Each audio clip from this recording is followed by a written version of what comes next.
When His Excellency President George Bush wanted to visit Uganda to see whether we should be part of the PEPFAR, I had one daughter called Patience, and when her mother died, and I was told that I am HIV positive, I married someone who was positive, but we had to make sure that we delay to have children for the next 7 years, because there was no service, there was no science to talk about positive people, couples producing negative children. That changed when PEPFAR entered the story. So in 2001, Professor Milo and team at Makerere produced the science.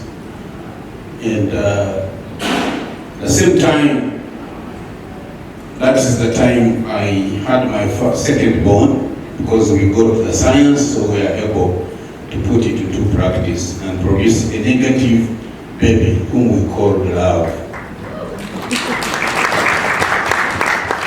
Fast forward in 2003, CNN advanced team for President Bush, His Excellency, comes in to take the stories that they can give to convince the American population that is worth the investment. And they come to where I live to hear my story. And I give them that story of telling you, see, I have been so good that I didn't want to put my children at risk, so I had to postpone having children for 7 years before I could have a baby. So this journalist looks at me and then says, where is the baby?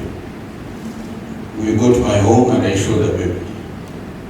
And then he says, don't you feel bad that you are producing children you will never live to see? Don't you feel guilt about it?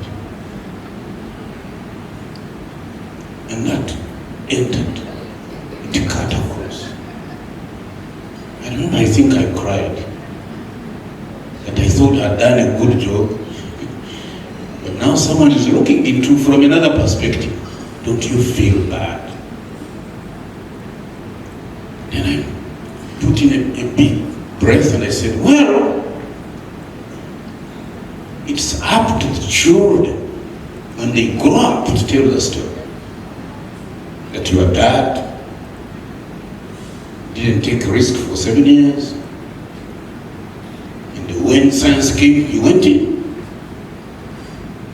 But because there were no good Samaritans, there were no governments there who could invest in him taking the ARVs and keeps living until you grow up. Your father died. So it will be up to the children to decide whether they should blame me or whether they should blame the world governments who allowed me to die. And I'm here to tell you that PEPFAR did not allow that to happen. By the way, those of you who don't know, it was also the American people who helped us to do the first testing, 1991. Yes, I remember, AIC. Yeah.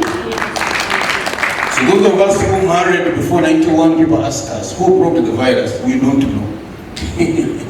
But through you, you've been a consistent pattern.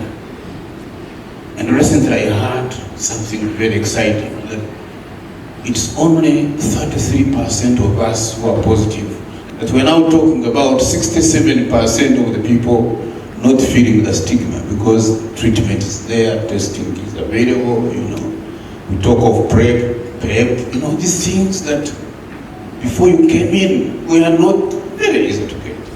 So for me, I'm excited really to be living, to tell the story, how it started, how it happened, that we lost the first decade completely.